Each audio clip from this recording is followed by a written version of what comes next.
In tonight's story, we will take a journey to an enchanting island in Lake Erie. Gibraltar Island is a small place, but one that has a rich history and ecosystem. Before I start our story, let's first take a moment to relax our bodies and minds. Take a deep breath, feeling the air as it fills your lungs. Now exhale, allowing every muscle in your body to relax. Turn your attention to your breath and allow all of your stress and tension to melt away. Inhale once more and settle deeper into your bed as you exhale. The pillows are fluffy, the blanket is warm. You can feel safe and peaceful. Laying in a comfortable position, continue to take deep, soothing breaths, releasing any tension that remains in your mind and body. If you have any worries or distractions, don't try to push them away. Acknowledge these thoughts and watch as they slowly drift in and out of your mind. Observe any tender nerves or sore muscles you may have. It is common to have tension in the back, neck, or other areas of the body. If you do, focus on the area of unease. Breathe into it. Visualize the air traveling to this body part, alleviating any discomfort. Exhale and let your body soften. Nestled in your bed, appreciate the tranquility of the present moment. And while you do, you can just listen to my voice as I begin our adventure. It is early spring, and you are standing on a dock in Put-in-Bay, Ohio. The dock is long and wooden, extending far into the water. From this viewpoint, you look out onto Lake Erie's deep blue waters, taking in the vast scenery before you. Boats of all sizes are lined up alongside the dock. Speedboats, yachts, ferries. You and other passengers begin to board a large white ferry. Today, you'll be embarking on a trip to Gibraltar Island. As you step onto the ferry, you feel the slight movement of the vessel on the water. You put your hands out to steady yourself. Initially, the new sensation tests your balance, but after a few moments, you adjust to the ferry's gentle shifting.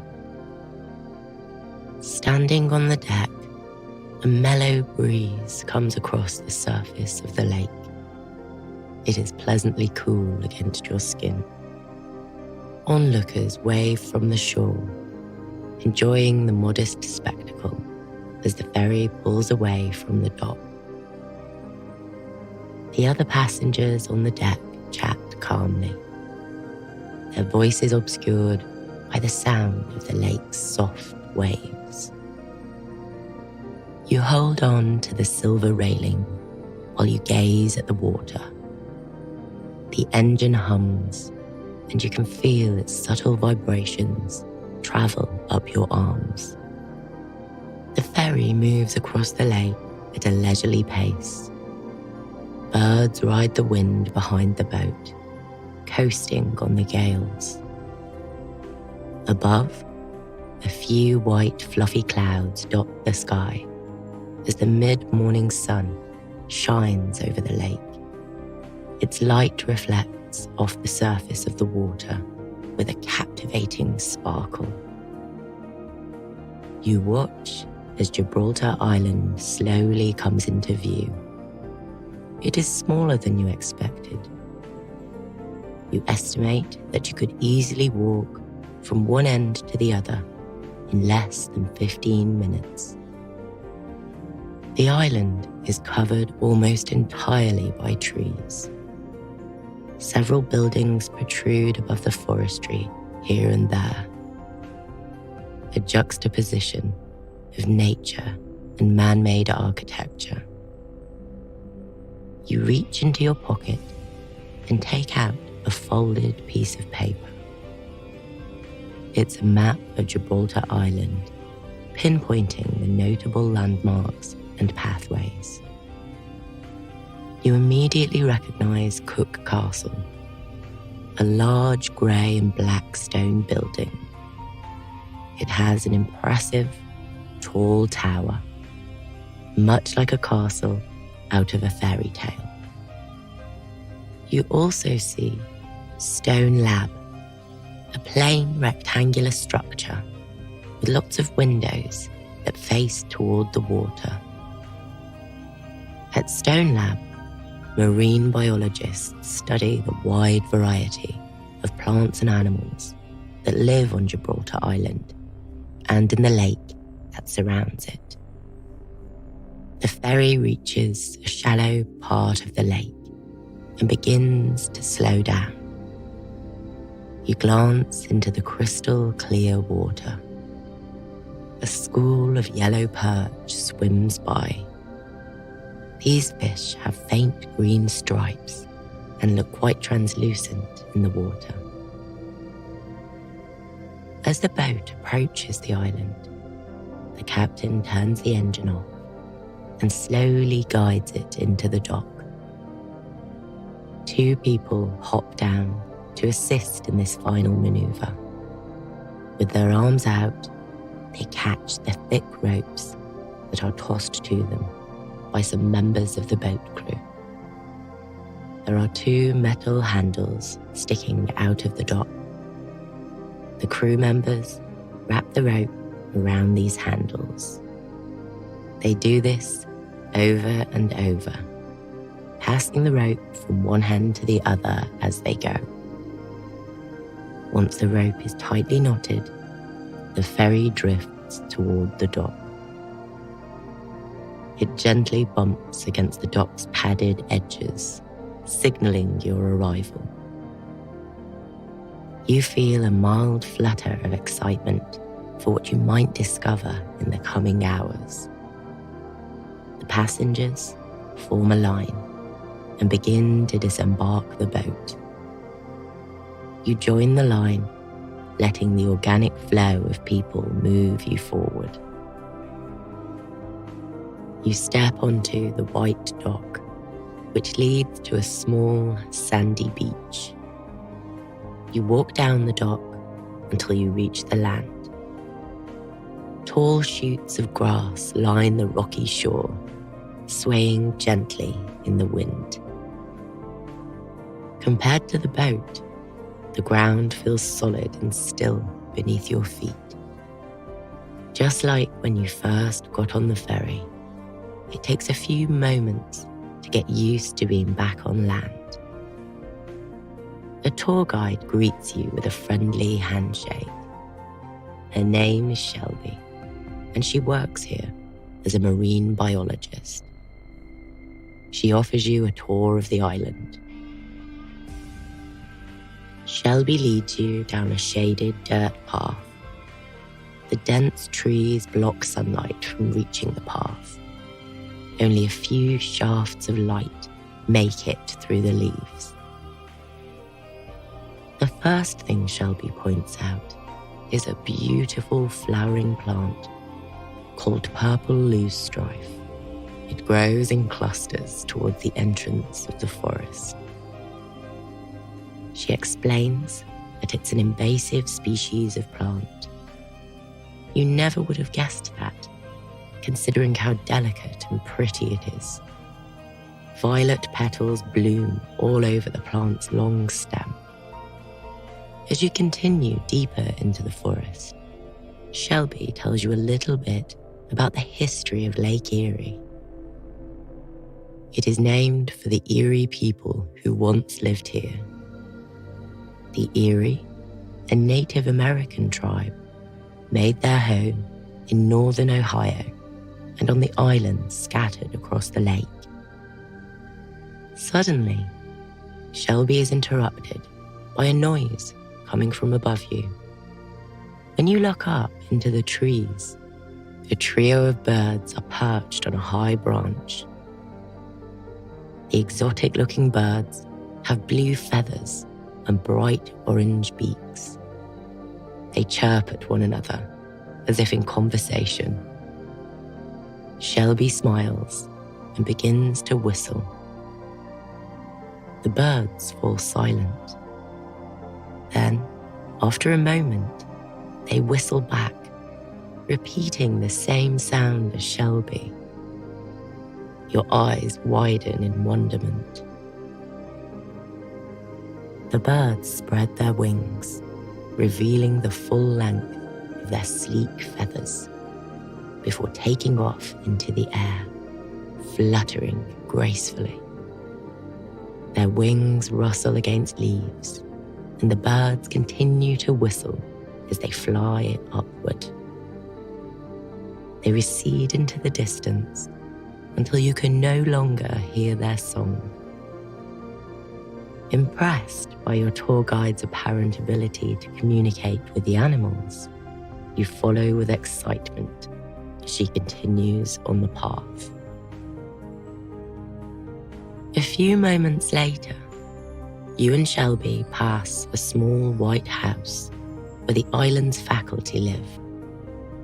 Dark green moss covers the ground in front of the house, while a tangle of vines grow up the side. A toad hops towards you on the path. It blends into the ground, so you almost don't see it at first. Its little eyes blink slowly and seem to meet yours directly as you watch it in awe. Its bumpy skin resembles mud, rocks, and fallen leaves, suited to its natural environment. At first glance, the toad seems to be green in colour. However, on closer observation, you realise that it's also tinged with orange, red, and brown. The toad hops away toward a wall of cattails. Shelby tells you that there is a pond right behind the cattails where lots of toads, turtles, and fish live. The two of you carry on. The dirt path is soft enough that your hiking boots leave shoe prints, but not so soft that mud clings to the soles. You inhale, noticing that the air smells fresh like water and earth. The scent is both calming and rejuvenating. You smile, feeling grateful for this beautiful day. Shelby stops occasionally to tell you about different plants and animals. She has such a broad and impressive knowledge of the island, and you do your best to absorb and memorize it all. She notices things that most people wouldn't, like a large stick insect clinging to the trunk of a tree with its skinny, twig-like arms. It holds perfectly still, hiding from predators in plain sight. She also notices purple flowers that look like the purple loosestrife you saw earlier. Shelby says it's wild hyacinth.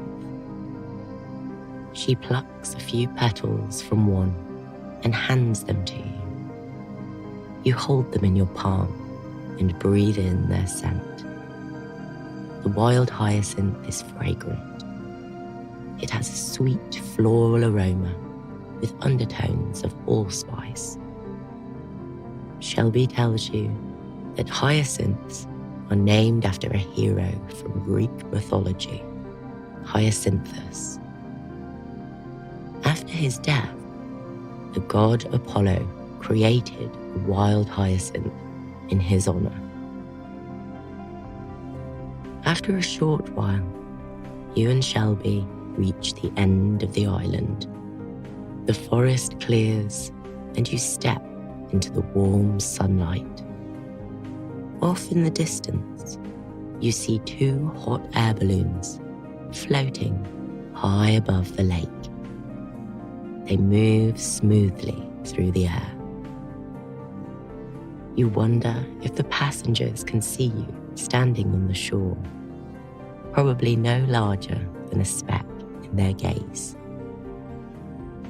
Instead of sand, the shore is made of stone that has thin lines going across it.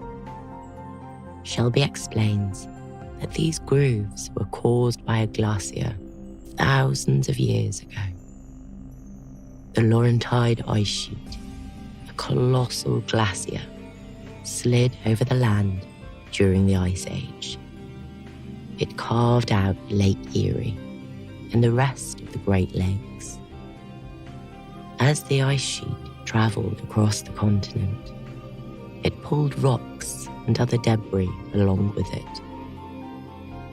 The solid rock cut through the softer bedrock, creating the deep grooves that remain today. You and Shelby sit on the smooth ground and rest. The bedrock is cool against the bottom of your legs, a welcome sensation on this warm day. You sip from a bottle, savouring the water, which remains pleasantly chilled, having been protected by the shade of the trees. You think about how water is critical for our survival. This is true not just for humans, but for every living creature on the planet. Here on Gibraltar Island, life is abundant and widespread. Native species, invasive species, all the flora and fauna that call this place home. You feel grateful to have this chance to pay a visit and discover the beauty here. The lake laps lazily at the shore. The body of water is immense. Much like standing next to a mountain, sitting next to the lake reminds you of how small you are.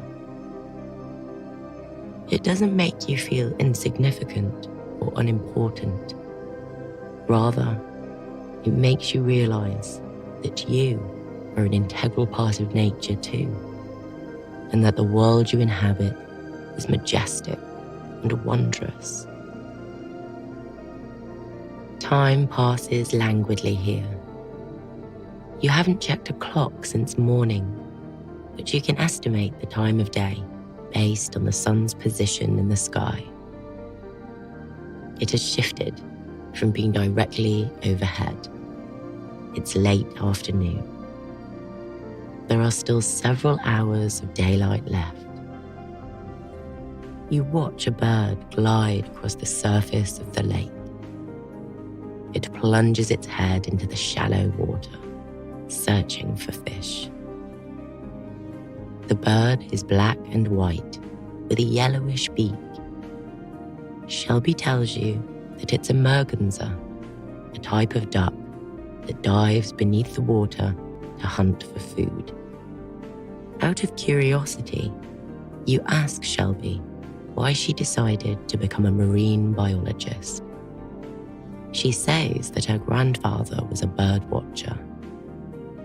He showed her how to use binoculars and identify different species of birds.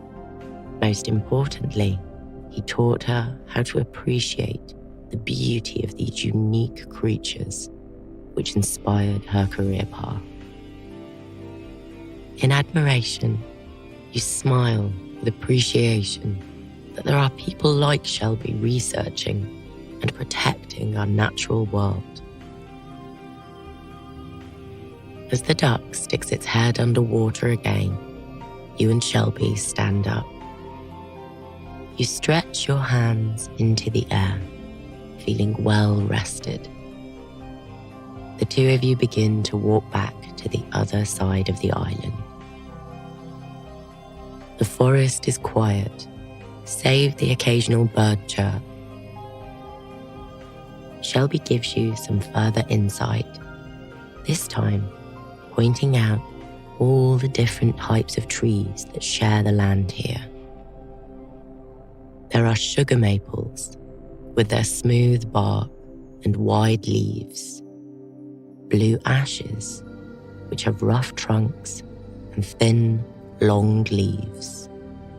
There are mighty oaks which can be identified by their acorns and lobed leaves. These are just 3 of the many kinds of trees that grow on Gibraltar Island. As you walk along the path, you notice that your hiking boots no longer leave shoe prints. Over the day, the dirt path has dried out a bit, becoming hard and solid. The trees that surround you are tall and majestic. Some of them are over 100 years old. Their branches wave in a gale of wind. The treetops all lean in the same direction, as if performing a synchronized dance. They sway together in an easy rhythm. Their leaves rustle, and it sounds like a whisper. Trees cannot talk, but if they could, you are sure they would have something very wise to say. You know the path is nearing its end when you and Shelby pass the faculty house once more. Ahead, you can see where the path culminates and the dock begins. A few people are gathered around, waiting to be picked up. A speedboat pulls up to the dock. The front of the boat is pointy, which helps propel it forward. Frothy white water sprays out behind like a miniature wave. You and Shelby say goodbye to one another.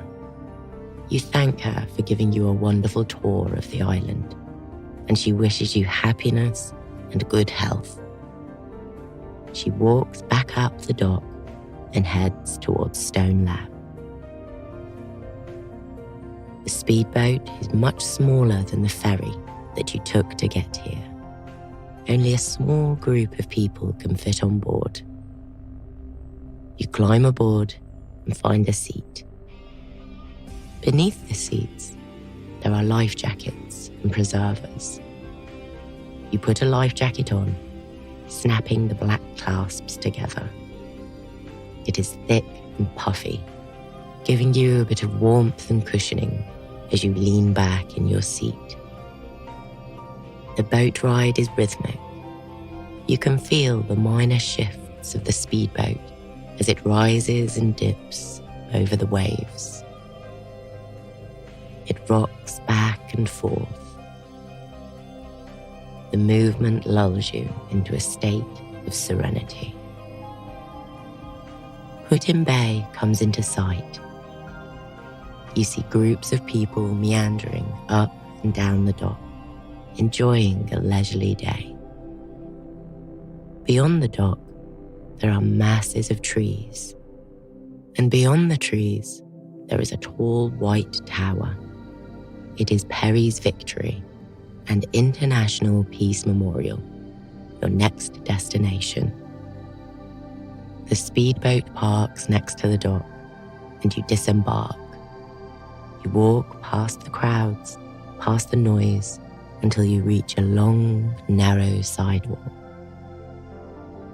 The sidewalk leads you to the memorial monument, a structure as tall as a skyscraper.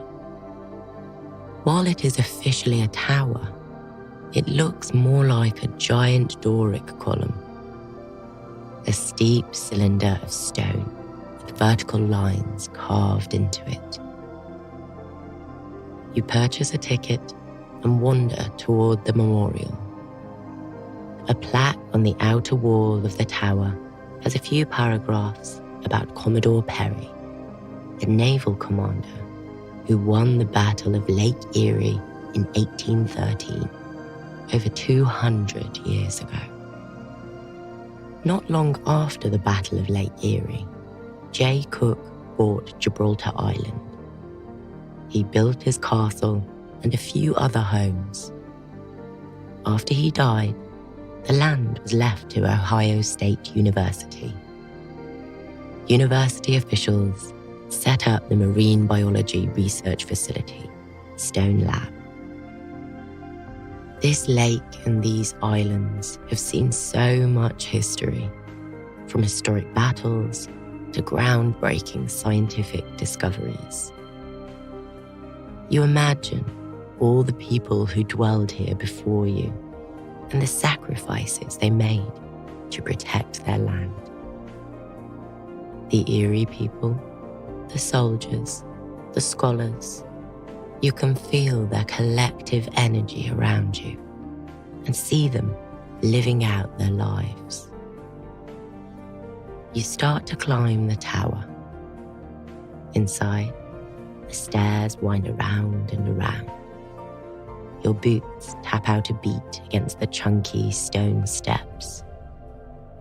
You focus on the pattern of the sound.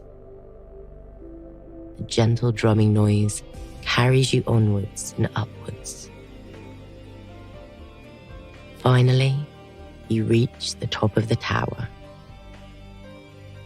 You walk out onto the observation deck, the wind billowing into your shirt, making it swell like a balloon. Looking down, you can see far out over the lake.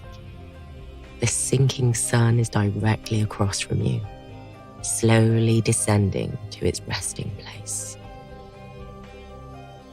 It seems significant that you and the sun have reached the same place at the same time. You watch as the island transitions to evening around you. Streetlights come on. The crowds at the dock thin out. Cicadas and crickets begin their nightly chorus.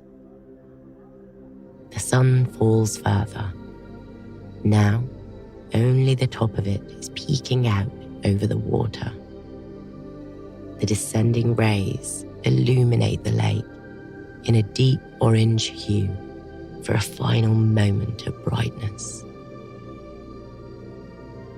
You take a deep breath, absorbing the majesty of the island and the serenity of this moment.